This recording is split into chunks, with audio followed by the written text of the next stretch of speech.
And welcome into another episode of the Outsider Sports Hockey Podcast. Ben Mandel here with Tom Leone and Mike Dykunzak as we break down another week in the National Hockey League. First month is in the books, so we definitely have quite a bit to talk about there in terms of some surprises, who's been standing out.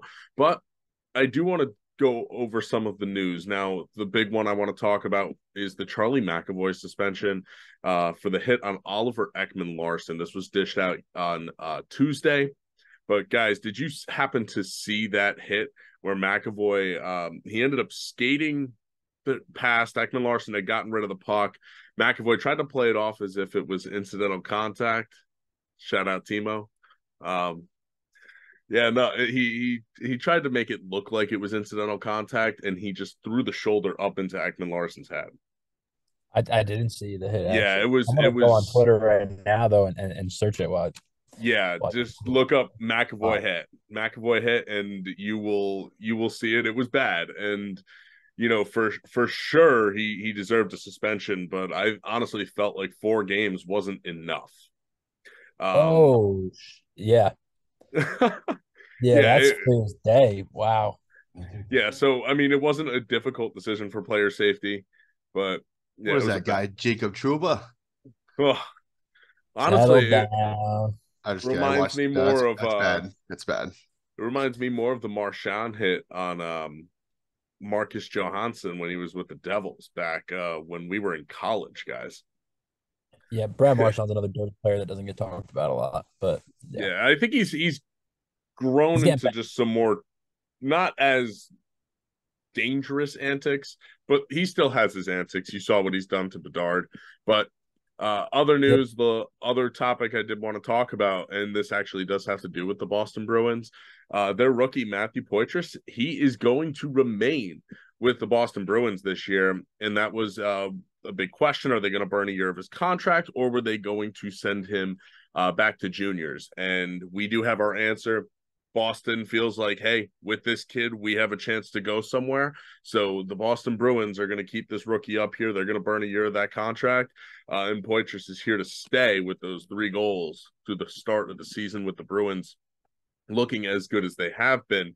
While we are talking about the Bruins, though, and Poitras, guys, do you have any thoughts on that? Do you think this is a good move for Boston? Do you think that this team can compete this year? I think it's the right move, Ben, because I remember we talked about it. I don't know if it was last pod or not, but I know he was brought up and everything like that. And I said I know that at Boston's, it seems like they're always kind of like a veteran status, right? They always got older guys that lead the pack, and that's why they're always relevant and good, right? So I mean, the future kind of is now for them, especially we thought that they were gonna have a downfall this year with all the players that they lost. Obviously they haven't missed a beat, but it's always good to keep a young guy in there, especially if he's doing as well as he is. Because he will be the future of the organization. You can see, definitely slips of it being that way. So, good for him. And, definitely, I think it's the right decision by Boston, especially if it's working out for them this early.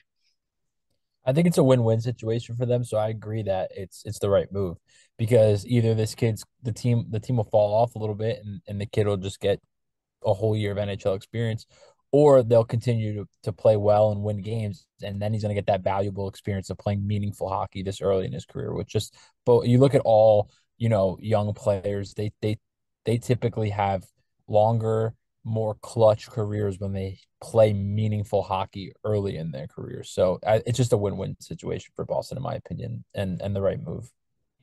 Yeah, I agree. I think you clearly this kid's showing that he belongs in the NHL. He doesn't really have much left to learn from this junior league. So yeah, bring him up. Bring him up, let him play. Now, the other thing we're going to talk about here on the pod is that the 3 stars of the month were released. Jack Hughes, number one. I believe it was Elias Pettersson, number two. David Pastrnak, number three. Now, the rookie of the month was the goaltender for Anaheim, Lucas Dostal.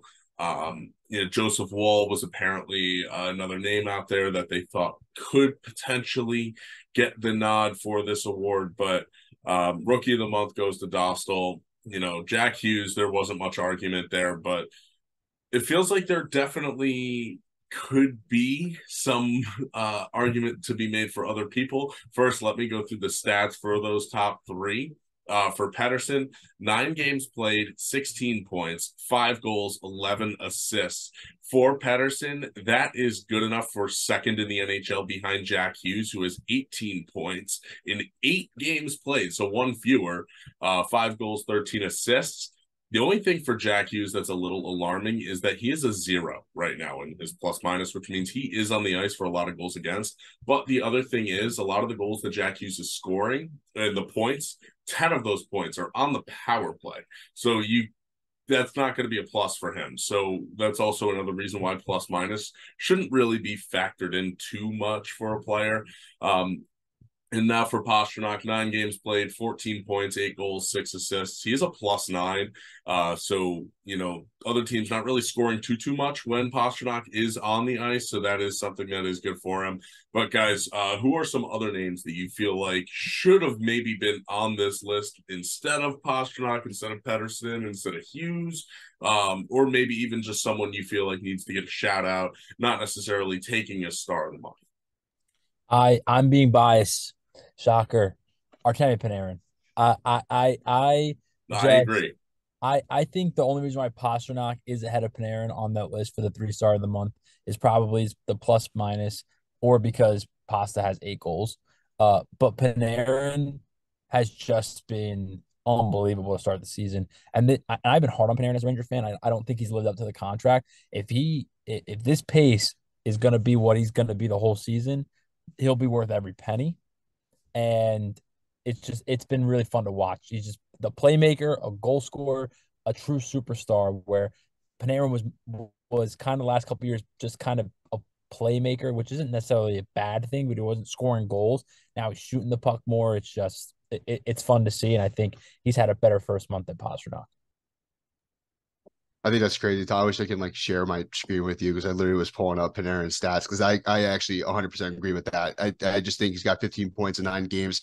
He's looking more of a scorer than he has ever before, and it might be the new coach and a new system for him. But yeah, I couldn't agree more. I think that Panarin probably should be ahead of Pastrnak. And I want to be a little biased as well too. I just think it's a little funny shit out there, but maybe not for the month, but maybe just squeeze it in there, but I think that Tyler Toffoli honestly should have up there as well, and for the amount of goals that he scored in 8 games, 7 goals in 8 games. And I just think, for the matter of fact, I know it's a team sport. That's why Jack's up there the way he is, and Panarin should be up there because of all the team stats that he has. I just think that Toffoli, is proving, why he came to New Jersey and being that goal scorer, and it's showing early. So if I want to be a little biased, I kind of want to say Toffoli as well. Probably should be up there as well. If it makes you I feel any think better, Mike, Toffoli was the first star of the week.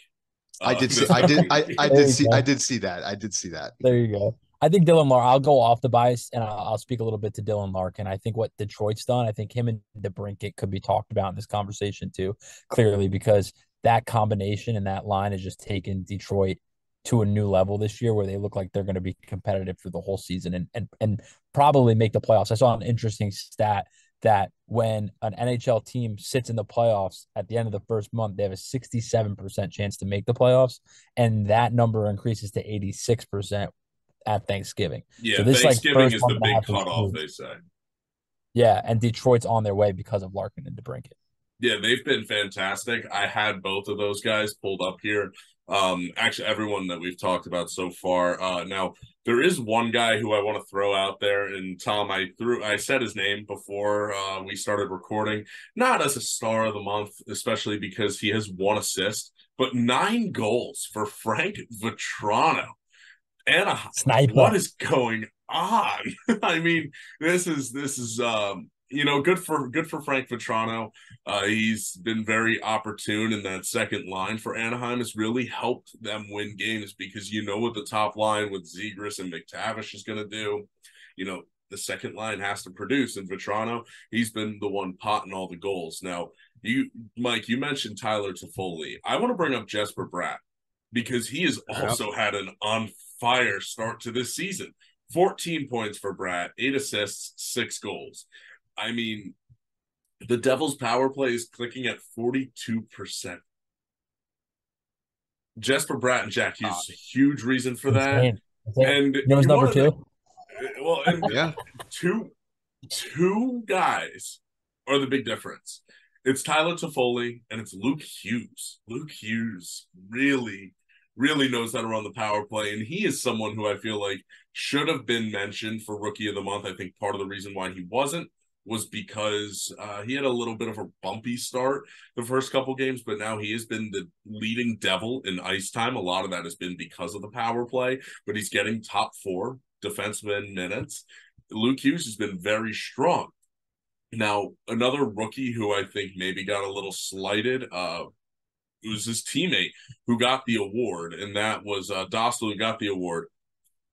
But Pavel Minchikov of Anaheim, he's been great on the back end. He's got 5 helpers, only 1 goal, but he's got a really good shot. 19 years old, and this guy was the 10th overall pick in the 2022 draft. Pavel Minchikov, Mike, if you're just curious how this is spelled, I will show you here. I wasn't asking, Ben, but if you want to show me, I'm just kidding. I remember you texting us this. Yeah, Yeah. Thank you for saying that for me, and I still don't think I could. Minchikov. But yeah, he's that been doesn't sound really as hard as it is. no. He's been really strong though, and especially the last few games for these guys. He picked up a pair of helpers in their last game against Pittsburgh. He's been able to get shots, multiple shots on goal for most of the games that he's played. You know, he's becoming a force, and this is part of the thing with Anaheim is they're building a group and they're building a team that's able to not only have success and compete, but you know they're winning games and they're becoming exciting to watch.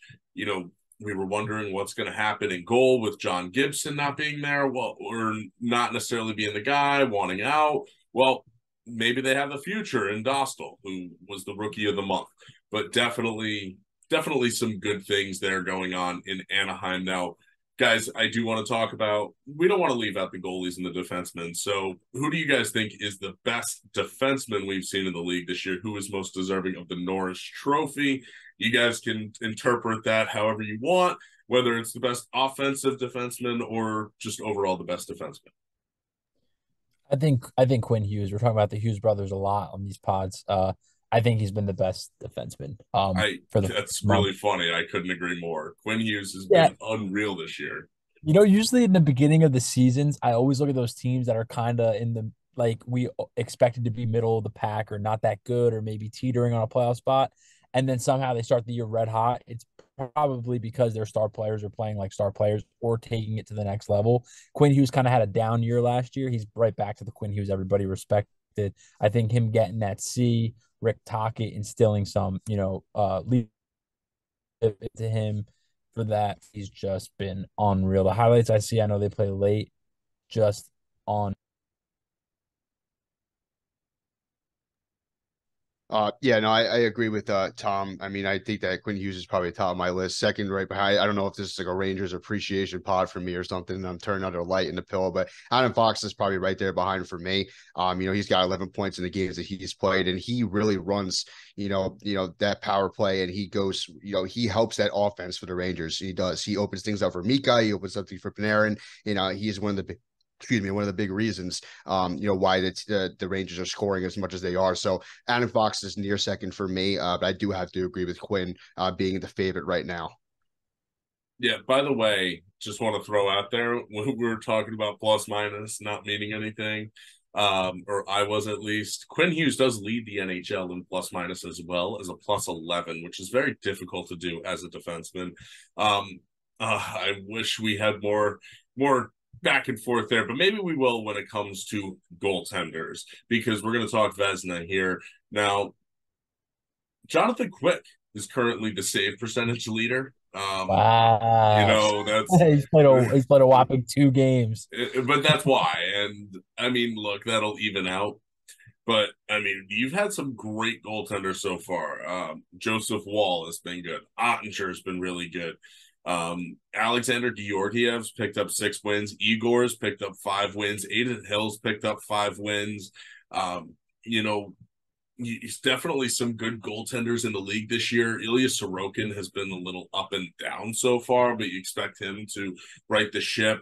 the guy filling in for Vasilevsky down in Tampa Bay, Johansson, he's got 2 shutouts now. So, guys, what are we thinking in terms of goalies? Who is the best?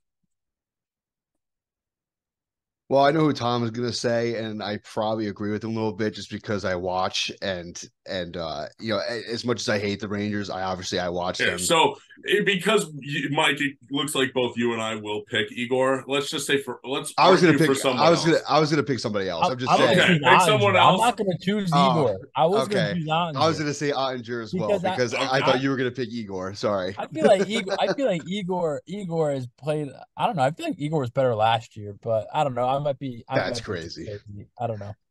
I feel I like the don't team know. around him is better this year, but I don't know. The No, roll with system, but Ottinger, Mike. yeah. Roll with him. Say Yeah, why no, Ottinger.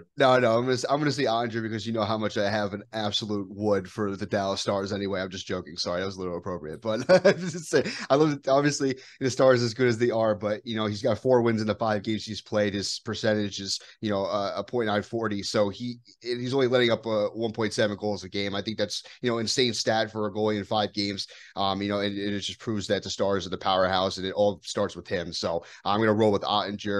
Probably for that award right now. If it ended the season today, it just had to be nice, and because I watched Igor, I wanted to consider him.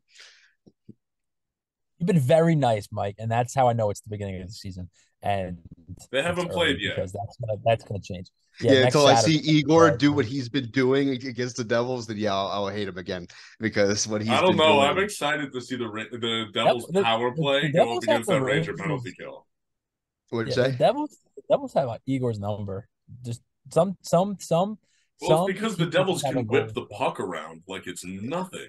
Yeah, Listen. I'll say this: I know Igor's always, top tier and everything like that. But for just some reason, for the games at least I've saw this year so far, he looks like he's pissed off that he lost last year. Like he looks like he has a chip on his shoulder, and I think that scares me a little bit. Like I'm going to say, as a Devils fan, that scares me a little bit. Some of the saves this guy is making is insane. What game was it, Tom? The overtime one that I texted you was it Canucks? It was the Vancouver. Yeah, Yeah. Canucks. Dude, he was on dude, that drugs. overtime, he literally stole that game himself. Like it was crazy. So he looks like he's always been on a different level, but he looks like he's really, really on a different level this year, at least so far.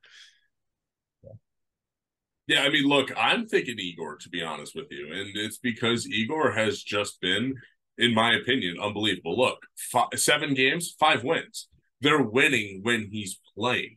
Yeah, the goals against average isn't what it should be, but part of that is a new system, and his defense in front of him is still learning and figuring this out, right? This isn't I'm not just going to go turn around and blame Igor for everything here, when in reality, the defense, they're not necessarily playing the best in front of him. They're not giving him a shot. And, in all honesty, the reason why the Rangers have won a lot of those games is because of Igor doing his thing and being who he needs to be for this Rangers team.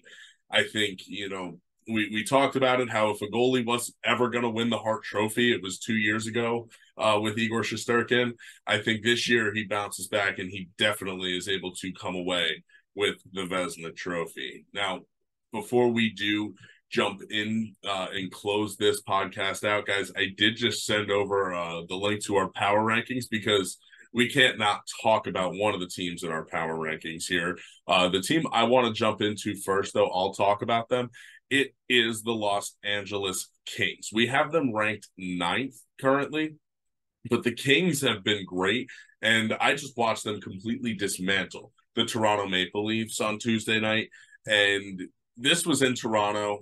Everybody was talking about the Leafs. Everyone's saying how the Leafs are great, and you know what? While the Leafs didn't play great, it definitely was just not their night. The Kings dominated them still. To give them credit, the offense looks good. The top line with Kopitar, Byfield looks like he belongs, even though he's not producing. He doesn't need to produce. He's someone who's going in there and mucking it up, getting into the dirty areas. So guys like Fiala, guys like Kopitar can just get the pucks in premier spots and score. I think that they've got a very nice setup there. In Los Angeles, I think goaltending wise, yeah, Cam Talbot may not be the best, but he's better than Phoenix Copley, and they just needed someone better than Phoenix Copley last year. So I feel good about the Los Angeles Kings. I like the Kings a lot this year too. I think I'm gonna pivot into Mikey D was being. Can I talk about two teams? Can I give a Yeah, little go snippet on for it. one Go team for and it. then give another? Okay, Mikey D was being so nice to the Rangers, and so were you, Ben, by choosing Igor to be the Vezina. I'm gonna talk about the Devils because that's a team I wanted to talk about, but I feel like we've been a little too local this pod with some of our takes. But I'll say this: the Devils are scoring at a pace that is Colorado Avalanche like, but they have the talent on the back end to play better defensively, and their goaltending will naturally get better. And I think that combination is going to be scary. I think the Devils are going to at some point in November or December are going to go on another streak they did early last year where they just win 9, 10, 11 in a row because they just can score at will against anybody. It doesn't matter what goalie they're facing, what team they're facing. And They're once just the goaltending insane. gets hot, Yeah, it's when they get a good streak of goaltending, they're going to win every single game, and it's going to be scary. So that's what I'm going to say about the Devils. But my second team, I mentioned them already in this pod, Detroit. I think hockey is just so much better when Detroit is rocking, and I don't know how much longer this is going to last because their goaltending, which you mentioned, in our blog and stuff. I don't know how much the goaltending is going to last, but right now it's lasting, and they're fun, and DeBrinket's great, and Larkin's playing like Dylan Larkin was 2 years ago, like a superstar and it's exciting stuff in Detroit. So I'm gonna rock with them this week and I hope it continues for them. I hope they get back in the playoffs because hockey's just better with them. Yeah, I'm going to roll with a team that apparently I didn't put on my list. I'm looking at my list. And I'm like, why didn't I put this team? I guess I was being too nice to Tampa Bay. But I'm going to talk about Vancouver, who's 10 on our list. I don't know why I didn't put them on my list. I guess I was, like I said, being too nice to Tampa because they definitely should be in over them. But with Vancouver, they got 5 at a possible 6 points, right? This past week, and they're second in the Pacific. They look fantastic. We talked about Quinn and how well he's doing on the defensive side of things and really running that team. JT Miller and Pedersen, they are the scoring will to this team. They look good, and shame on me for not putting them in the top 10 for some reason. But they deserve 110% to be there, and they're exciting to watch and excited to see how the rest of the season goes for them. if it makes you feel better, Mike, Tom also didn't have Vancouver. What are we So I did doing, not. Tom? What are we I did not. doing? Well, they lost to no, Montreal. hey, look, I didn't have Tampa, and Tampa's been pretty Tampa's been solid good. too. There's the problem is right now there's about 12 teams that belong. Yeah. There's about 12 that There's belong like a in 10 spots. 10A, 10B, 10C. Like you guys remember, by the end of last year, we didn't have anybody receiving additional votes. It was, a Same 10. hard Yeah. just 10 teams that belong. Just moving But up and down occasionally. exactly. Now, Vancouver, Mike, I'm glad you brought them up because I did want to talk about them as well as Los Angeles, just to kind of run through our rankings. Vegas, unanimous at number 1. Boston coming in at number 2, to so much to Tom's dismay.